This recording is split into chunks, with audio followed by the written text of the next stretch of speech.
Alléluia. Amen. Je disais Alléluia. Amen. Est-ce que nous sommes dans la joie ce matin? Alléluia. Amen. Nous disons merci à notre Dieu pour ce temps. Dieu nous fait grâce de parler de sa part. Et nous disons merci à notre berger. Ce couple merveilleux qui nous fait confiance. Toute notre gratitude envers eux. Merci à tous les serviteurs et servantes. Mais aussi à vous tous qui êtes là ce matin. Alléluia. Amen. Est-ce qu'on peut ouvrir notre Bible? Nous sommes dans Apocalypse 12. À partir du 10e verset.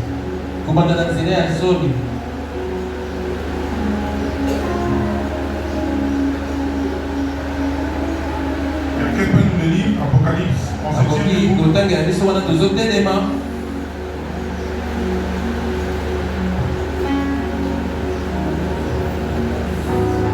Apocalypse 12, 10 à 12.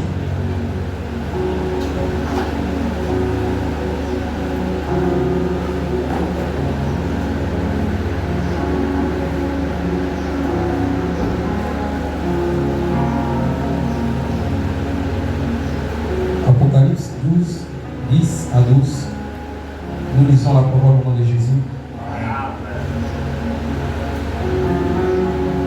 Et j'entendis dans le ciel une voix forte qui disait: maintenant le salut est arrivé, et la puissance et le règne de notre Dieu, et l'autorité de son Christ, car il a été précipité, l'accusateur de nos frères, celui qui les accusait devant notre Dieu jour et nuit.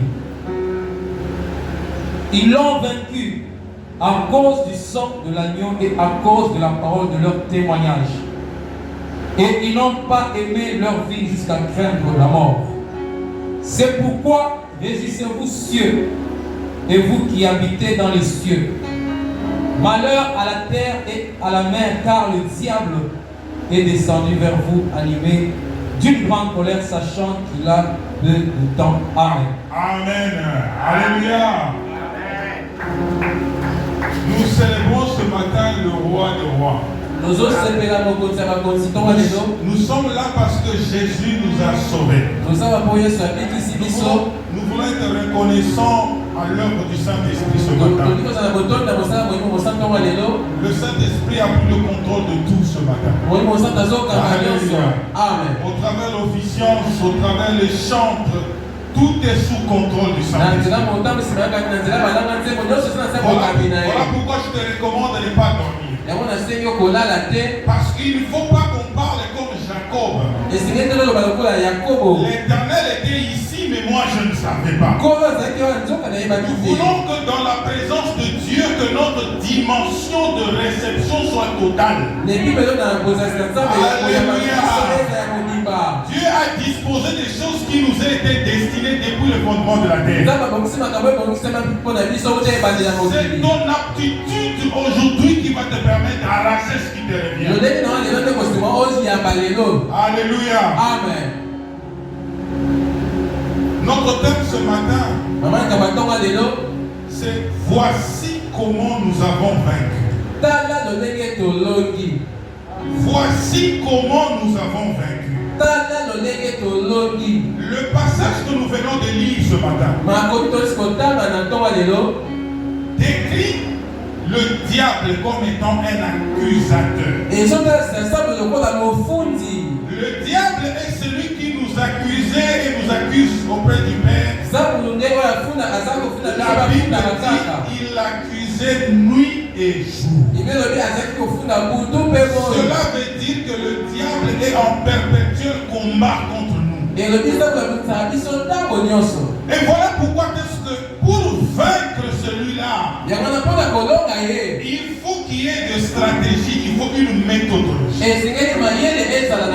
la Bible nous donne le moyen de vaincre. Alors, qui est un accusateur? Aujourd'hui, dans ce monde, il y a beaucoup qui sont dans cette façon d'accusateur. Un accusateur, c'est celui qui se donne un métier d'accuser.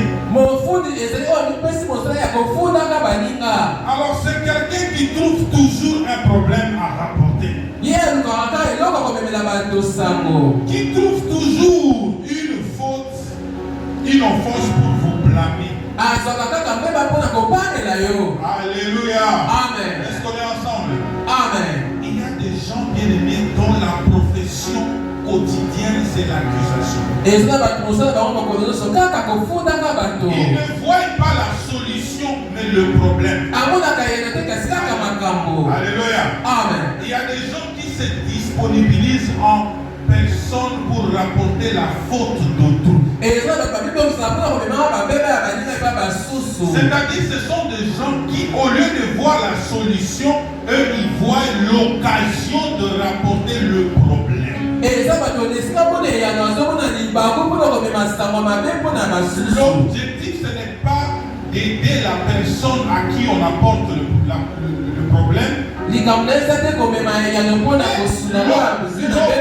L'objectif de l'accusateur c'est que tu sois puni. Comme ça qu'ils se sentent bien. Alléluia. Amen. Alléluia. Amen. Cette action d'accusateur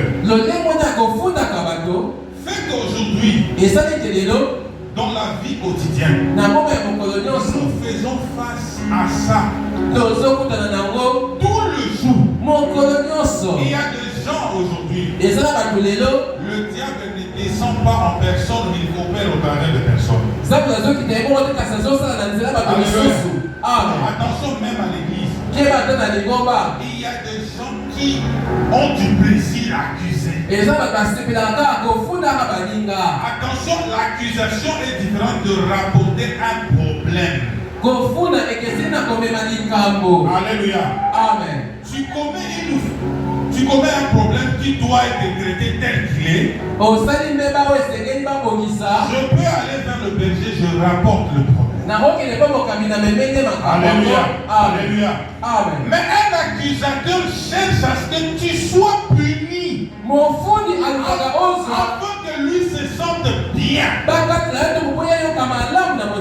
Alléluia. En fait, l'accusateur n'a pas ce qu'on appelle l'amour. L'accusateur veut que celui qui t'a donné confiance regrette pourquoi il t'a fait confiance. En fait, il veut donner une leçon et à celui à qui il accuse et à toi qu'il y a eu une erreur entre vous deux là. Quelque chose ne va pas entre vous deux. Vous n'êtes pas supposé être ce que vous êtes. C'est ce que le diable veut. Il veut dire à Dieu, moi je connais ces hommes-là. Je sais que tu as tort de les aimer. Tu as eu tort de mourir pour eux. Tu as eu tort de les porter chaque jour. Suis ce que moi je t'ai dit. Si tu veux bien gérer cet homme, ne l'aime pas. Ne lui fais pas confiance.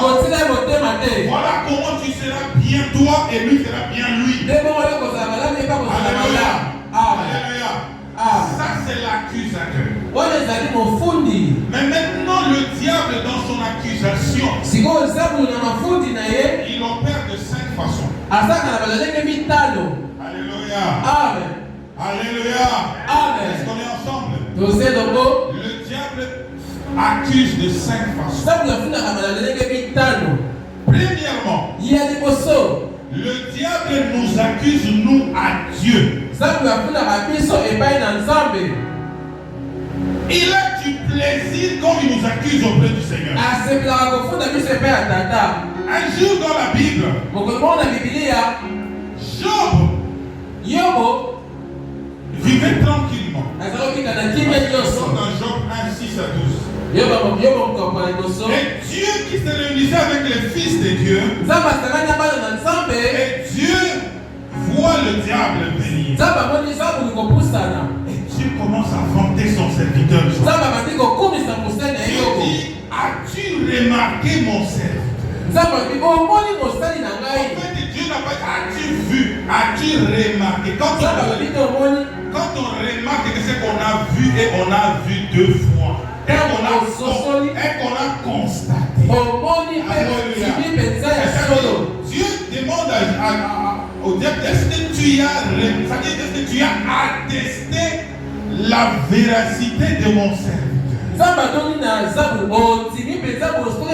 Et là, Job n'était même pas, n'y était pas. Mais écoutez le malin, le diable. Je ne vais pas rattraper tout ce qu'il a dit là. Parce que c'est énervant ce qu'il a dit. Il a dit non. Ce type te craint parce que tu lui as donné beaucoup de bien.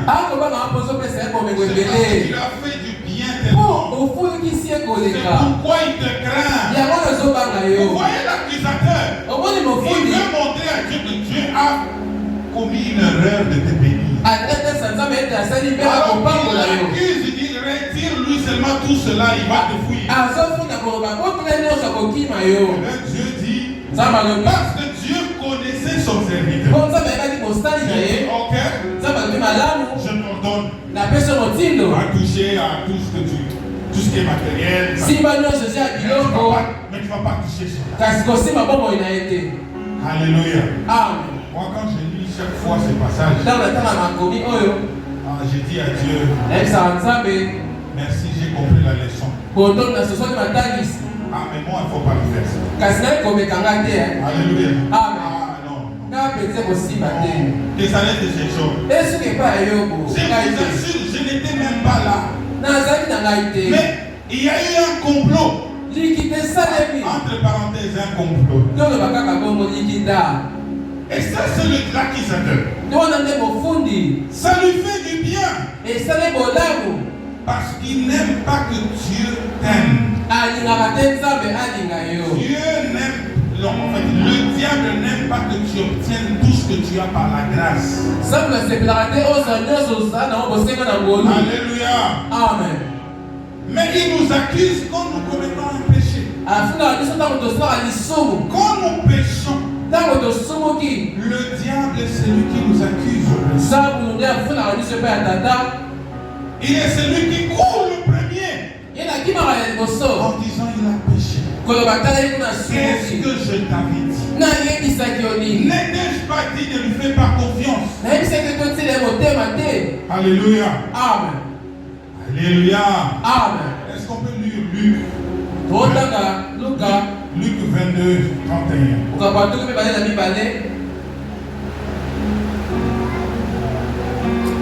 Luc chapitre 22, verset 31, la Bible nous dit, le Seigneur dit à Simon, alléluia. Amen. Ça c'est Jésus qui parle à Simon. Simon. Il a appelé deux fois. Satan vous a réclamé pour vous cribler comme le froment. Mais j'ai prié pour toi afin que ta foi ne défaille point. Et toi, quand tu seras affermi, quand tu seras converti plutôt, alléluia. Simon Pierre était tout le jour avec le Seigneur. Est-ce que vous pouvez vous imaginer quelqu'un qui est proche du Seigneur? Mais le diable le réclame. Non seulement il le réclame, il veut le cribler comme un froment. Il veut vraiment le faire passer par une période atroce. Bien aimé, ta proximité avec le Seigneur ne décourage pas le diable. Au contraire, ça l'énerve. Plus tu t'approches du Seigneur, plus il s'énerve. mingi ye quand ezomata. En fait, il veut chaque jour prouver à Dieu que Dieu a eu tort. Mais moi, si j'étais Simon, j'allais dire Seigneur, il ne fallait pas m'écrire. J'ai tout laissé. J'ai laissé mes affaires. Je suis tout le temps avec toi. Comment le diable peut me réclamer? Vraiment, vraiment. Je sers Dieu à l'église. Comment le diable peut vouloir de tout son cœur de faire de moi un bâtiment? J'ai tout abandonné. Comment le diable peut vouloir faire de moi une prostituée? En fait, c'est parce que le diable, lui, veut que Dieu se remette en question pourquoi il t'a chassé. Alléluia. Amen. Ça, c'est une première dimension d'accusation.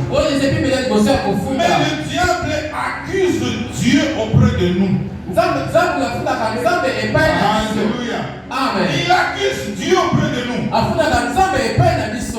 Quand tout ne semble pas marcher dans notre vie, la première réflexion du diable, c'est de nous dire que Dieu s'est trompé. Il n'est pas fidèle. C'est faux ce qu'il a dit. Voilà pourquoi il vient avec le langage du genre. Est-ce que Dieu a réellement dit? Est-ce que tu es sûr que tu as entendu Dieu? Est-ce que tu es vraiment sûr que Dieu t'a promis ça? Quand le tourment vient dans ta vie, le diable trouve un argument nécessaire pour te faire douter de ce que Dieu dit. Dans Genèse 3, 1 à 5. Lisons ça. Rapidement. Je veux lire Genèse 3, 1 à 5. Le serpent était plus rusé de tous les animaux du champ que l'Éternel Dieu avait fait. Il dit à la femme, Dieu a-t-il réellement dit, vous ne mangerez pas de tous les arbres du jardin? La femme répondit au serpent, nous mangerons du fruit des arbres du jardin. Mais quant au fruit de l'arbre qui est au milieu du jardin, Dieu a dit, vous ne mangerez point et vous n'y toucherez point de peur que vous ne mouriez. Alors le serpent dit à la femme, vous ne mourrez point. Je m'arrête même là-bas. En fait, le diable vient trouver les arguments pour détruire ce que Dieu a mis en toi. Et c'est ça dans notre vie quotidienne. Nous avons beaucoup de promesses. Toi-même, tu sais que tu es détenteur de beaucoup de promesses. Tu sais que Dieu t'a appelé à la grandeur. Tu sais que la vie que tu vis maintenant n'est qu'une transition. Tu sais que Dieu a déjà commencé quelque chose avec toi. Mais le diable t'amènera sur le chemin des évidences physiques. Donc que tes yeux physiques ne sauront pas voir les évidences physiques, alors le diable trouvera tout son argument d'accusateur. Parce que le diable n'a pas la dimension des yeux spirituels. Alléluia. Amen. Le diable n'a pas la perception spirituelle de l'amour de Dieu. Le diable n'a pas la perception de l'infinie bonté de Dieu. Le diable n'a pas la bonne perception de la fidélité de Dieu. Alors il voudra que tes yeux physiques voient l'absence que la présence de Dieu. Nous n'avons pas besoin de démontrer seulement la présence physique de Dieu. Nous vivons la présence de Dieu. Alléluia. Voilà pourquoi le diable, il accuse Dieu auprès de nous. Il veut faire passer Dieu pour un menteur. Pendant que la Bible dit qu'il n'est pas un menteur. Il est menteur. Quand Dieu te dit, je te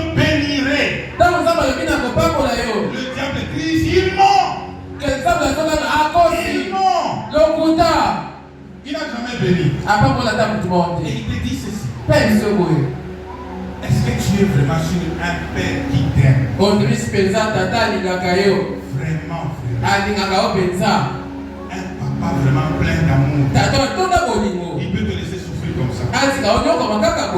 Sois seulement sérieux. Sois seulement sérieux. Un papa vraiment qui t'aime. Il peut te laisser chômer. Un papa qui t'aime peut te laisser dormir affamé. Il t'aime pas. C'est faux. La Bible là c'est faux. Est-ce que toi tu étais là quand on avait Christ? Toi tu es un enfant d'Israël. Voilà comment il met le doute. Et dès l'instant où toi tu écoutes cela, tu te dis, ah c'est vrai. Il n'a pas tort. En fait, l'objectif c'est qu'il t'isole de Dieu. Que tu arrêtes de croire la promesse de Dieu. Au quotidien, cette lutte se passe. Alléluia. Amen. Mais le diable, troisièmement, il nous accuse auprès de nos frères. Nous vivons dans un monde où il y a beaucoup de gens. Autour de nous, il y a des personnes. Le diable nous présente auprès des autres comme étant des fautifs. Des gens qui ne méritent pas la confiance de Dieu. Et ceci se traduit par de rejet. Bien aimé, dans ce monde, si tu cherches l'acceptation de tous, tu t'es trompé de planète. Tu t'es trompé de planète. Il y a des gens qui te détestent pour rien. Que tu sois gros, on te déteste. Que tu sois mince, on te déteste. Que tu sois élancé, on te déteste. Que tu sois intelligent, on te déteste. Sois moins intelligent, on te déteste. En fait, tu ne pourras pas satisfaire quelqu'un qui te déteste. Même si tu coupes le doigt, il va dire tu as laissé la tête. Tu coupes la main, il va dire la tête là tu laisses à qui? Tu coupes la tête et le reste du corps là tu laisses à qui? En fait, si tu passes ton temps à vouloir t'expliquer, tu vas perdre toute ta vie à vouloir montrer aux gens que tu n'as pas tort. L'accusateur travaille tout le jour.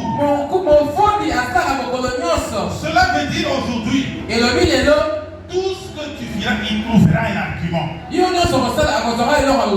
va trouver un argument. Comment celui qui a commencé avec le Seigneur dans la souffrance ose aujourd'hui monter? Un jour, je prêchais sur les défis de la hauteur. Quand Dieu t'amène à la hauteur, sache qu'il t'expose aussi. Et le diable, tout le monde te verra. Quand le diable te voit, il n'était pas là quand tu montais. Il va tout dire. Je savais. Il a touché le fétiche. Il est entré dans les loges. Il est celui qui n'est pas flou. En fait, ta réussite sera floue. Mais ton échec est clair devant lui. L'échec, il comprend. La souffrance, il comprendra. Ta réussite sera floue. Amen. Le diable nous accuse auprès de nos frères pour qu'ils ne nous aiment pas. Voilà pourquoi Jésus-Christ a dit: soyez en paix avec tous. Donc cela dépend de vous. Donc moi j'ai la possibilité d'être en paix avec toi, je vais t'aimer. Même si tu me détestes, mais moi je t'aime. Parce que cela dépend de moi. Moi je refuse de ne pas t'aimer. Parce que Jésus n'a pas refusé refusé de m'aimer quand moi j'étais pécheur. Alléluia. Mais moi, si je ne peux pas, je n'ai pas le pouvoir de changer, d'être obligé de m'aimer. Au moins, je peux prier pour que Dieu change ton cœur. Ça, c'est mon action. Je peux le faire. Alléluia. Amen. Mais quatrièmement, ils accusent les frères à nous. Ils les accusent eux à nous. Ça, c'est très grave. Nous vivons dans un monde où il y a beaucoup de choses. Mais même dans l'église, nous sommes d'abord une communauté de personnes. Et quand le diable accuse les gens auprès de nous, il veut que nous ne voyons que le mal chez les autres, pas le bien. Parfois, il nous arrive de tellement voir notre raison qu'on refuse de voir la bonté dans le cœur des autres. Moi, je dis toujours ceci. Ce n'est pas parce que tu as raison que tu n'as pas tort. Il faut éviter de jouer trop sur le terrain d'innocence. Moi, j'ai raison. Moi, j'ai raison. Par moments, nous tombons dans la rancune. En disant ceci. En tout cas, moi, j'évite des problèmes. Ce frère-là, j'évite seulement des problèmes. Qu'il fasse sa vie, moi je fais ma vie. Tu es rancunier. Alléluia. Amen. Comment tu peux venir à l'église avec le même frère que tu ne lui parles pas? L'accusateur a triomphé dans ton cœur. Alléluia. Amen. Il y a même des couples qui font des jours sans se parler. Parce que l'un d'entre eux est convaincu qu'il a raison. Maintenant, ta raison là t'amène où? Il y a des gens qui peuvent faire 2 semaines sans se parler. Même les enfants savent que ça ne marche pas. Le courant ne passe pas. Parce que l'accusateur te dit tu as raison, reste ici. Ne va pas là-bas, tu as raison. Vous savez, il n'y a qu'un seul qui a raison, c'est Jésus. Je vous assure, il n'y a pas un autre qui a raison. Parce que dans le ciel, sous la terre, il n'y a eu personne qui a accepté de mourir pour nous. Quand l'appel a été lancé, je n'ai pas attendu même un ange dire moi je peux. Même les 24 vieillards qui sont là tous les jours, qu'ils ont regardé en Vélo va questionner. C'est quelle question ça? Nous mourrons pour eux. Nous ne serons pas. Les 24 vieillards. Levez-vous.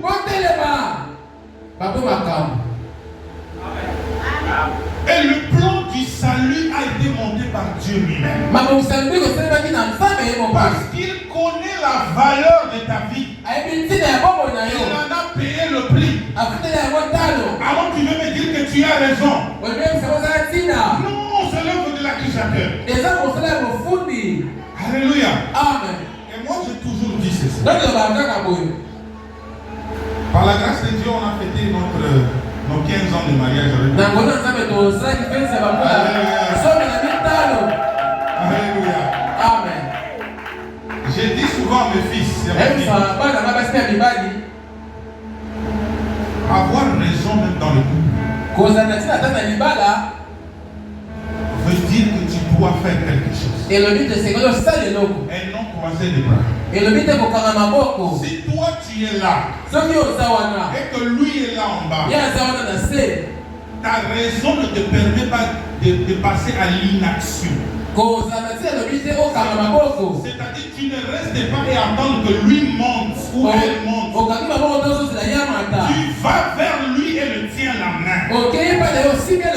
Ainsi ta raison va avoir tout son sens. Il ne faut pas croire qu'il ne changera pas. Ça c'est le piège de l'accusateur. Il ne changera pas. L'accusateur veut endurcir ton cœur. Que tu ne vois pas la lumière dans la vie de l'autre. Tu ne vois que le ténèbre. Alléluia. Amen. Toi, la sorcière, c'est seulement ta belle-mère. Tout le monde chez toi n'est pas sorcier, c'est la belle-mère. Parce que l'accusateur voudra que tu sois suspicieux à l'acte de la belle. Comment il va bouffer ton mari seulement aujourd'hui? Il l'a fait grandir toute sa vie. Et c'est lorsque toi on t'épouse qu'il va bouffer maintenant. Alléluia. Amen. Ça c'est l'accusateur. Parce qu'il ne veut pas que tu vois le diable, mais que tu vois la belle-mère. Si la personne est sorcière, nous ne combattons pas la chair. Nous combattons les principautés de ce monde. L'accusateur va te désorienter. Alléluia. Amen. Nous on a mal grandi. Un peu. Nous nos parents avaient peur de tout. C'est pas les enfants d'aujourd'hui. Tu manges aujourd'hui, on t'étape. On va te donner le fétiche. Et c'est comme ça, c'était ça la peur des parents. Mais moi je vous dis qu'aucun parent ne nous protégeait, c'était Dieu. Alléluia. Si vraiment Dieu nous avait laissé pour qu'on mange la sorcellerie là, on allait bien manger, boire de l'eau. Alléluia. Amen. En fait, c'est ça l'accusateur. Il t'isole pour que tu sois seul. Cinquième type d'accusation. Il t'accuse toi à toi-même. Alléluia. Amen. Au fond de toi, tu sais que tu es gagnant. Au fond de toi, tu sais que tu es plus que vainqueur. Au fond de toi, tu sais que Dieu t'a pourvu sa victoire. Mais le diable va convaincre le contraire. Il te dira que tu te trompes. Il te dira que tu t'es trompé.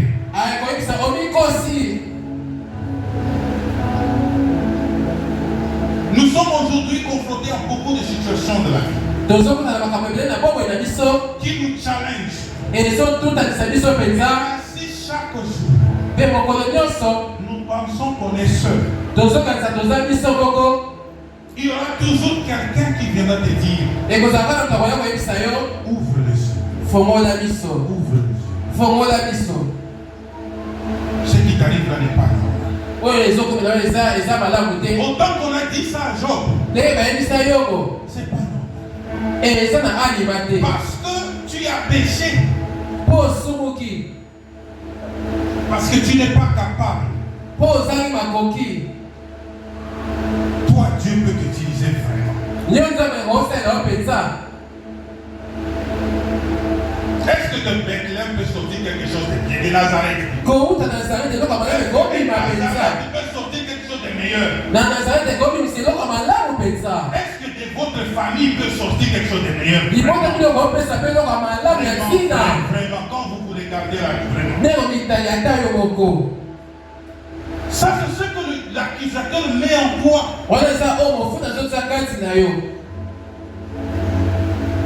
Est-ce que de la famille d'Isaïe pouvait sortir un roi? Un gardien de brebis. Alléluia. Amen. Alléluia. Amen. savez, un jour, Oui, mon colombo. j'ai entendu ce témoignage quelque part, je ne sais pas, je l'ai raconté plusieurs fois ici. Il y a quelqu'un qui avait besoin d'attester que Dieu était avec lui. Un vaillant serviteur. À chaque fois qu'il avait des problèmes, il allait dans le désert ou au bord de la mer. Au bord de la mer, il marchait. Et quand il marchait, il pouvait visiblement voir 2 pas à côté de lui. Alléluia. C'est-à-dire, à chaque fois qu'il marchait, les pas de ses pieds laissaient des empreintes. Et à côté de ces pas, il y avait encore 2 autres pas. C'était le pas du Seigneur. À chaque fois Dieu lui disait, tu as vu, je suis avec toi. Et il était content. Alléluia. Amen.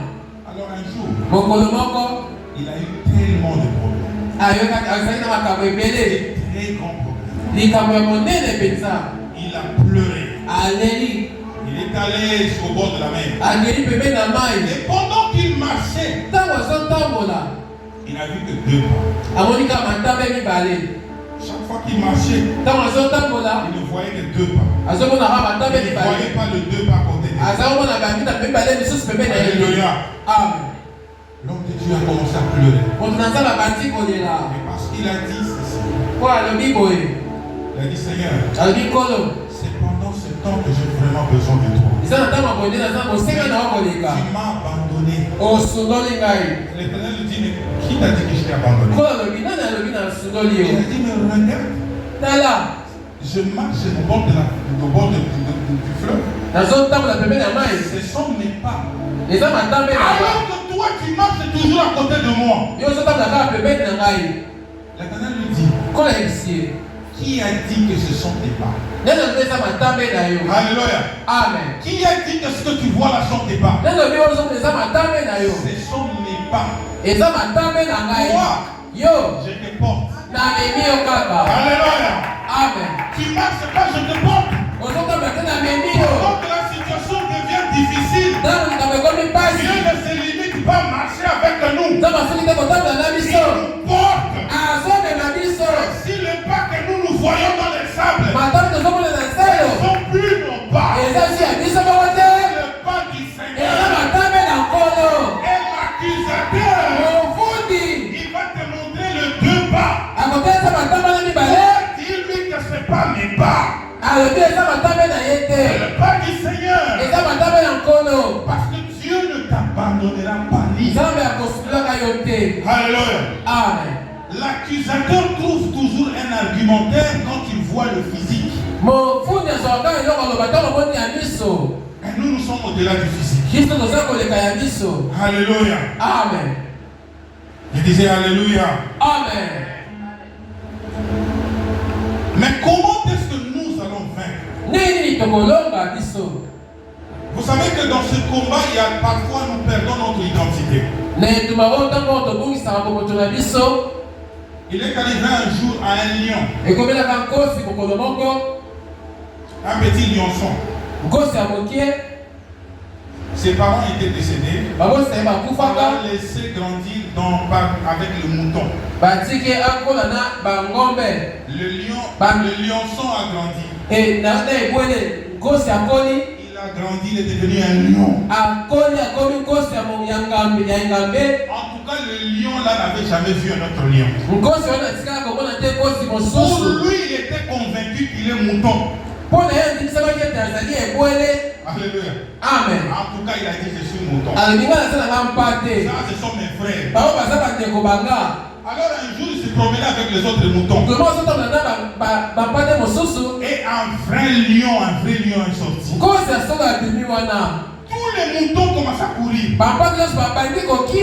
Lui aussi, il a commencé à courir. Il a dit non, les lions ils vont nous manger. Lui aussi, il a couru. Mais finalement, le lion là, il l'a dépassé. Il est est allé prendre un mouton, il a commencé à le dévorer. Il a couru encore. Il a dit, c'est quel genre de lion comme ça qui veut nous bouffer? Finalement, il est allé à côté d'un cours d'eau. Il commence à laver de l'eau. Il regarde, il voit que son visage ressemble à ce lion-là. Alors, il se rend compte qu'il n'a jamais été mouton. L'accusateur te fera croire que tu es un mouton. Par ta proximité aux autres moutons. L'accusateur va te faire perdre de vue que tu n'es pas un lion. Toi, tu es un vrai lion. Tu ressembles à un vrai lion. Ainsi, chaque jour de ta vie, tu vivras comme un mouton. Tu te demandes même pourquoi j'ai des griffes. Ça sert à quoi? Ça sert à rien. Et pourtant tu es un lion, une lion. Alléluia. Amen. Alors comment est-ce que nous allons vaincre? La Bible nous donne trois moyens pour vaincre. La Bible dit par le sang de l'agneau. Nous allons vaincre l'accusateur par le sang de l'agneau. Le sang de Jésus est le premier moyen de notre purification. Quand nous péchons, nous n'avons pas besoin de rester dans la culpabilité. Parce que l'accusateur trouvera son argument. Le sang de Jésus nous purifie. Il faut recourir au sang de Jésus. Amen. Mais le sang de Jésus est aussi une protection. Parce que quand l'accusateur trouve que ta vie n'est pas protégée, toi tu fais recours au sang de Jésus. Le sang de Jésus nous protège. Dans Exode 12, le sang de l'agneau qui a été appliqué au portail, pour que les enfants d'Israël soient préservés de la dernière punition infligée à Pharaon. Dès que l'ombre des choses à venir,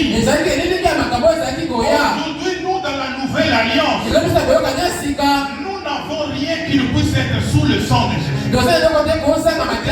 Tout soumettre au sang de Jésus. Est-ce que quand tu te réveilles le matin, est-ce que tu soumets ta famille au sang de Jésus? Est-ce que tu soumets ta vie au sang de Jésus?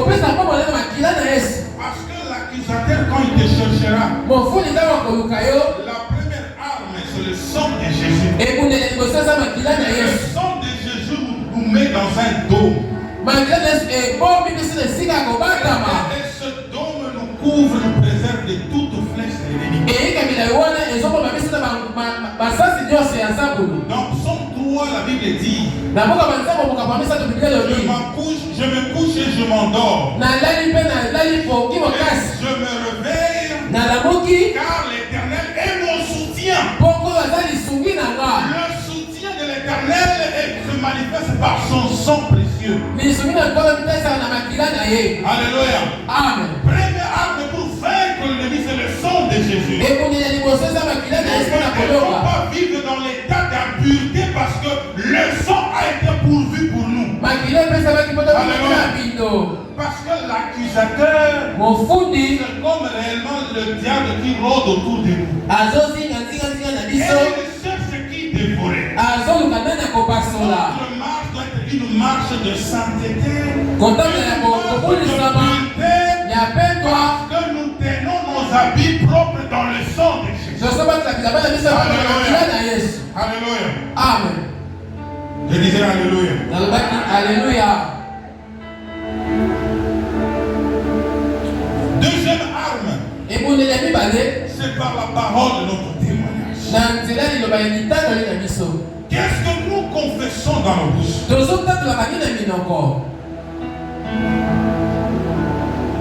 La Bible dit Donc Galates 4. À partir du premier verset. L'apôtre Paul parlait aux Galates. Il leur a dit ceci. Donc un héritier ne diffère pas d'un esclave. Ça ne sert à rien. Alléluia. Amen. Moi je paraphrase ça. Ainsi nous ne vivons pas en esclaves. Parce que nous sommes l'héritier du roi. Mais bien au-delà de ça, nous sommes co-héritiers avec Christ. Ainsi notre témoignage, la parole de notre témoignage, c'est la confession d'un héritier, une héritière. Un héritier ne parle pas comme un non-héritier. L'héritier sait j'ai un héritage.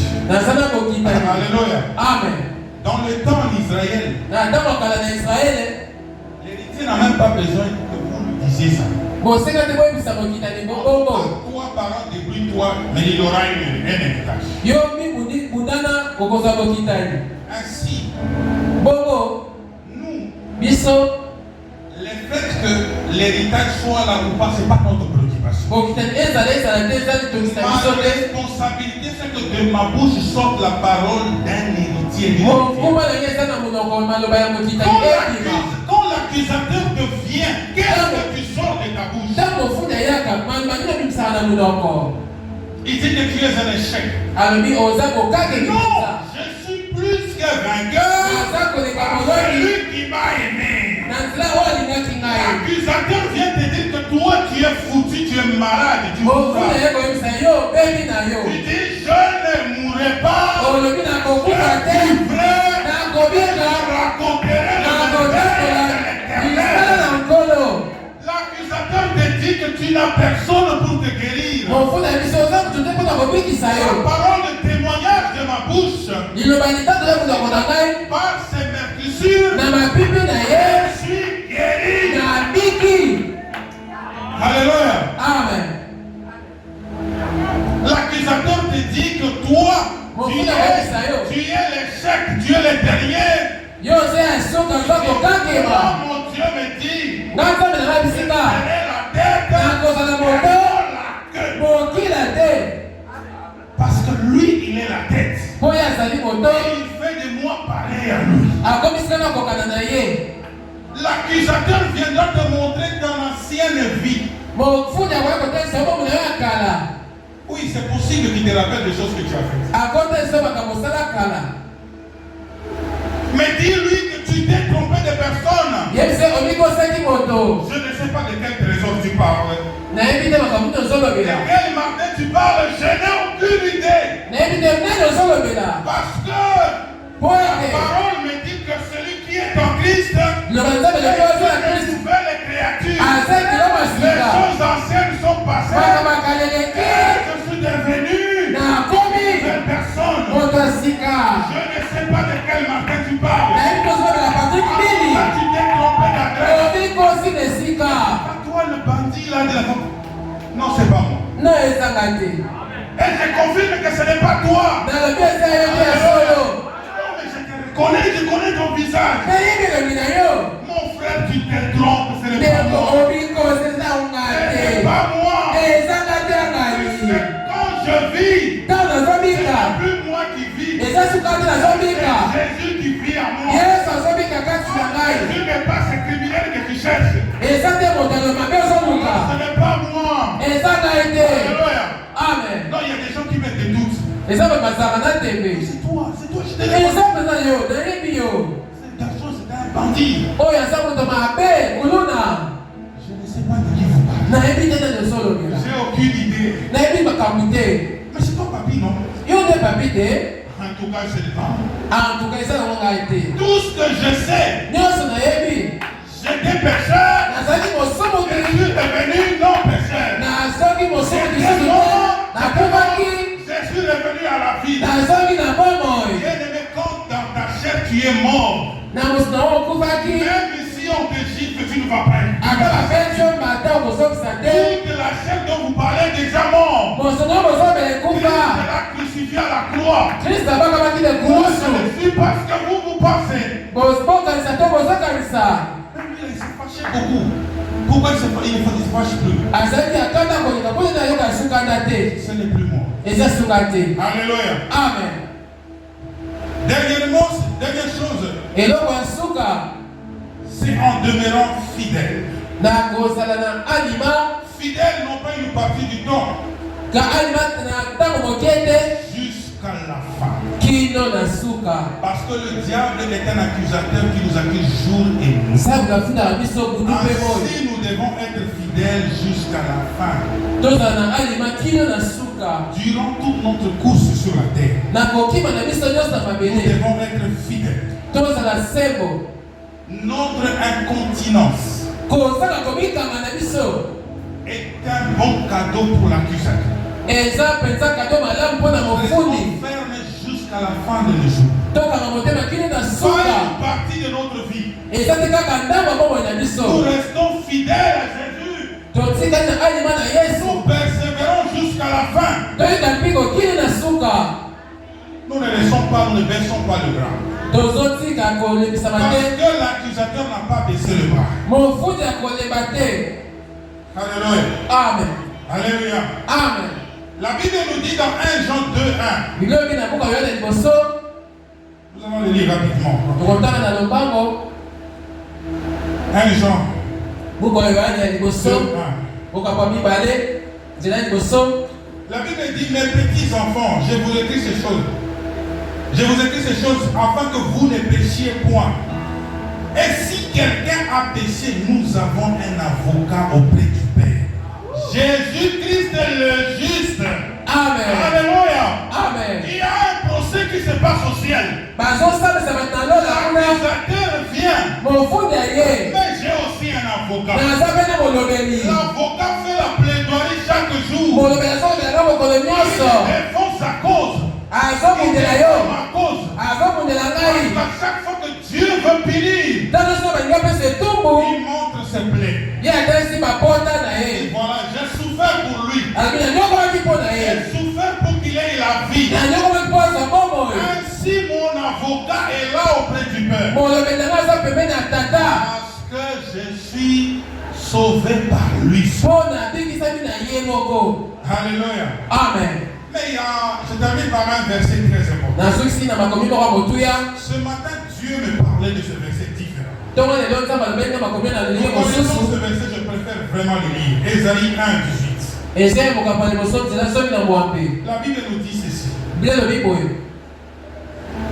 Venez et plaidons. Si vos péchés sont comme le cramoisi, ils deviendront blancs comme la neige.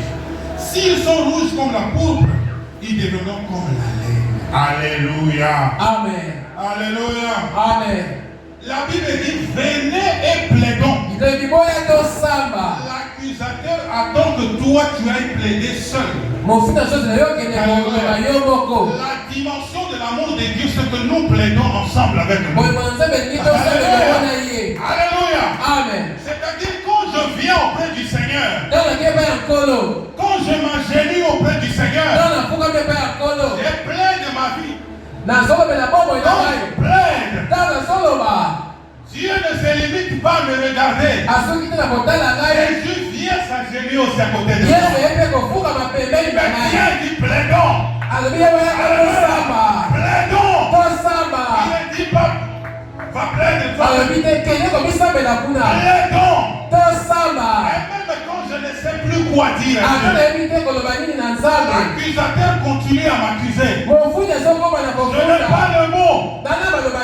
Le Saint-Esprit prend mes mots. Il commence à prendre mes mots. Moi je ne sais pas prier. Le mot que je dirais c'est le Saint-Esprit. Il commence à prendre mes mots. Toi repose-toi seulement sur mon épaule.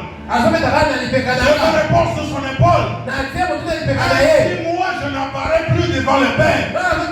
C'est lui-même qui s'apparaît devant lui-même. Et comme il ne peut pas se tuer deux fois, il m'accorde le pardon. Alléluia. Amen.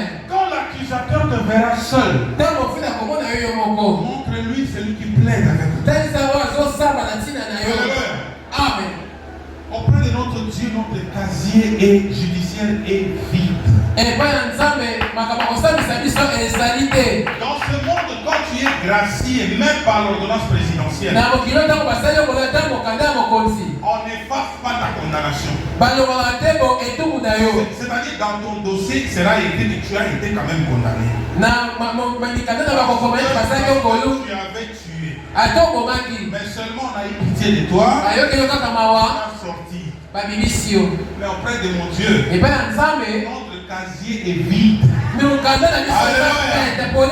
comme ça que quand tu viens chercher le vol que j'avais fait hier, mais de quoi est-ce que tu parles? Je ne vois rien. Il n'y a rien de tout ce que tu dis. Je ne vois rien. Parce que Jésus a tout payé. Il nous a rachetés par son sang. Nous ne sommes pas une créature améliorée. Nous avons eu le rachat.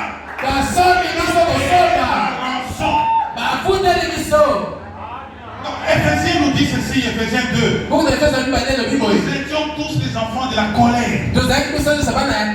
Papa était en colère. Mais papa a mis le scénario lui-même du salut. Alléluia. Le scénario du salut a été écrit par papa seul. Ainsi, devant l'accusateur, j'ai le sang de Jésus qui me suit. Le sang de Jésus atteste la plénitude de son secours. Nous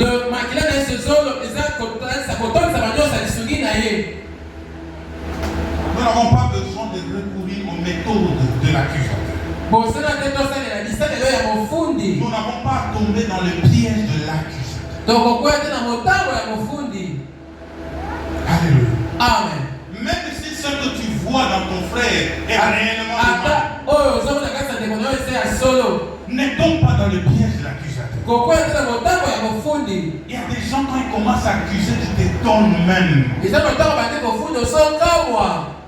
Alléluia. Amen. Arrête de courir dans le bureau des responsables. Pour aller accuser. Arrête ça. Arrête cela. Va voir ton frère. Dis mon frère, je t'aime tellement. Je veux que tu changes. Je prie pour toi.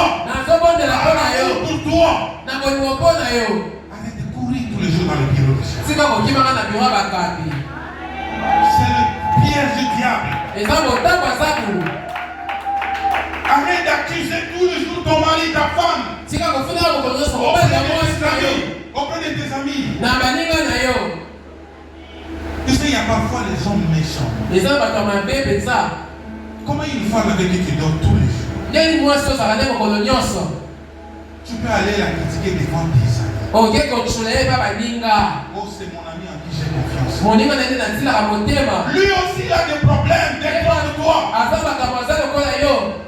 Ne va pas vendre ton frère, ta soeur, ta femme, ton fils, tes enfants, parce que tu es fâché. Dieu les aime mieux que toi. Toi, tu n'aimes pas ton mari mieux que Dieu. Tu n'aimes pas ta femme mieux que Dieu. Je n'ai jamais vu Jésus aller accuser, nous accusons près du diable. Oh, ça son amour. Il nous porte. Alléluia. Amen.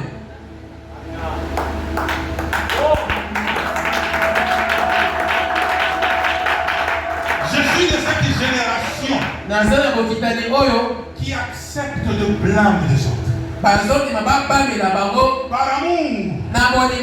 Je suis de cette génération qui accepte le recadrement des aînés spirituels. Et père, cela que Dieu a établi comme père. Oh, il s'élève. Il te recadre. Je suis de cette génération qui accepte humblement la punition pour mon bien. Aujourd'hui, qu'est-ce que nous sommes devenus? On connaît tout. On a toujours raison. Parce qu'on pense qu'on a toujours raison. Même quand on n'a pas raison, l'accusateur vient. viendra quand même te montrer là où tu peux avoir raison. Alléluia. Amen.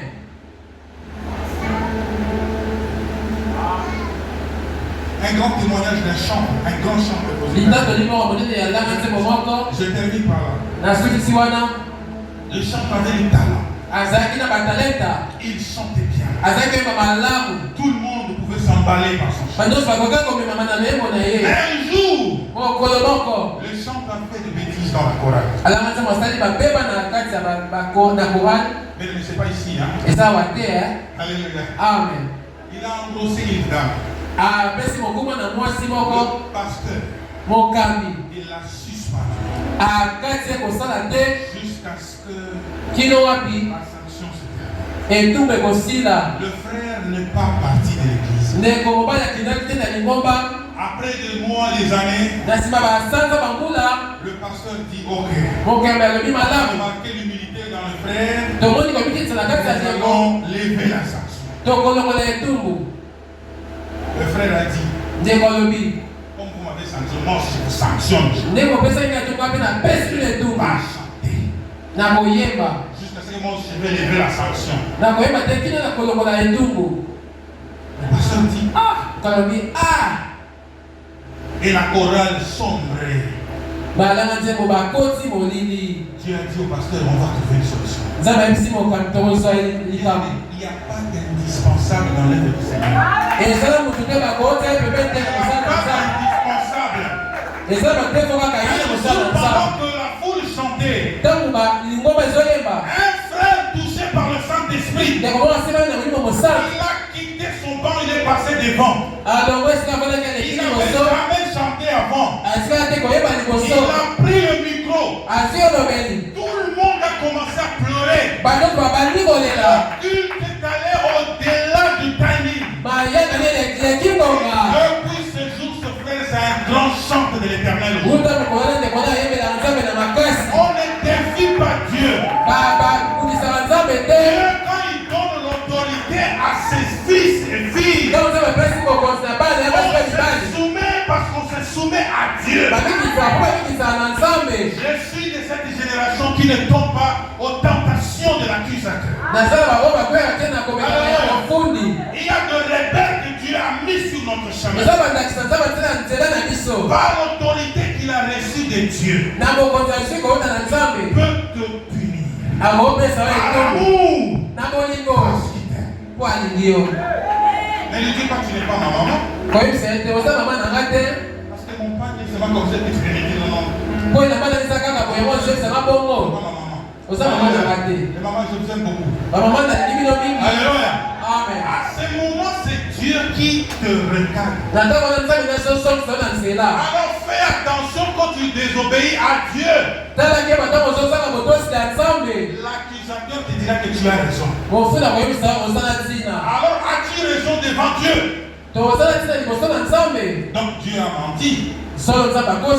Alléluia. Amen. Alléluia. Amen. Ne tombons pas dans les pièges de l'accusation. Portons-nous mutuellement dans le cœur. Parce que le piège de l'accusateur, c'est de nous isoler. Afin que nous soyons privés de Dieu et des autres. Et qui nous achève. Nous avons compris la stratégie du diable.